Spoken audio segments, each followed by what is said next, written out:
Aš nebuvau pasiruošęs.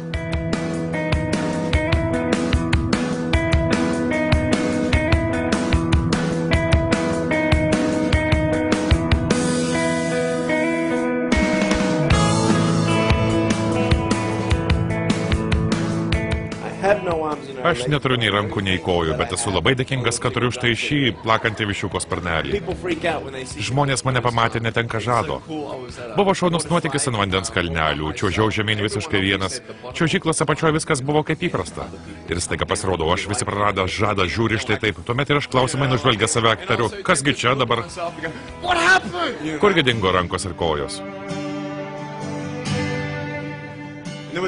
Kartais mąstau, gyvenime aš negalėsiu padaryti to ar ano. Juk nuolat galvoju, kaip būtų gerai, jei būtų taip ar kitaip. Ir kažkaip pamiršti tikrasias vertybės. Gyvenime aš niekada nekartoju, aš noriu rankų ir kojų, noriu, kad būtų rankos ir kojos. Aš norėčiau turėti rankas ir kojas. Norai ir svajonės dėja nepadės, bet aš atradau kelias esminės gyvenimo vertybės. Pirmiausia, atradau gebėjimą būti dėkingu. Atrodo, jau 8 metų būdamas mačiau apie savo likimą ir ateitis lyg ir buvo nuspręsta. Niekada nevesiu, niekada neturėsiu darbo, gyvenimas bus nevisavertis, beprasmis. Na koksgi aš vyras, jei net negaliu pimti savo žmonos už rankos.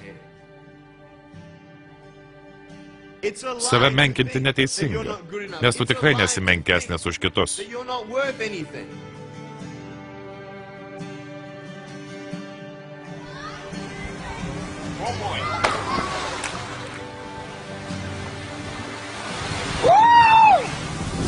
Taip sušalau, kad net rankų nejaučiu. Aš myliu gyvenimą. Daug kas klausia, kodėl tu nuolat šypsaisi. Aš atsakau, o, tai ilga istorija. Visiems žinoma ir įprasta, kad nežinomybė ir neaiškumas gyvenime šypsenos nesukelia, nes neaišku, kuo viskas baigsis, nežinia, kiek tęsis tavo gyvenimo audros.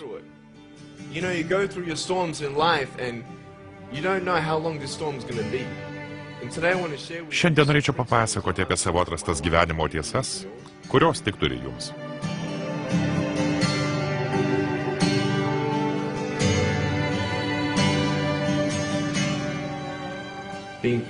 Būsi kantrus, būsi kietas. Žinot, tai sudėtinga. Aš suvokiu, kad neturėdamas rankų negalėsiu laikyti žmonos už rankos. Bet aš žinau, kad atėjus laikui, aš sugebėsiu apglėbti jos širdį. O tam rankų juk nereikia. Neįsivaizduojamai daug merginų kenčia nuo valgymo sutrikimų. Labai daug žmonių pyksta ant gyvenimo dėl kažkokių kvailų buitinių nesutarimų. Pyksta vieni ant kitų. Siaubingai daug žmonių jaučiasi beviltiškais menkystomis.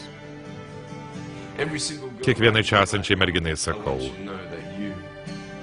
tu graži. Tu pati nuostabiausia. Esi nepakartojama. Būtent tokia, kokia esi. O jūs, berniukai, esate tikri vyrai. Šiame filme pasakoju apie savo gyvenimą.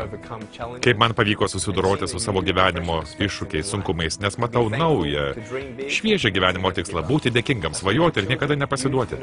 Bendraudamas su vaikais, jaunimu ir suaugusiaisiais, pasakoju apie savo išgyventus jausmus, atrastas gyvenimo tiesas, man mestus gyvenimo iššūkius ir apie visą tai, dėl ko nepasidaviau ir kovosiu ateityje. Nėra rankų, nėra kojų, nėra dėl ko pergyventi.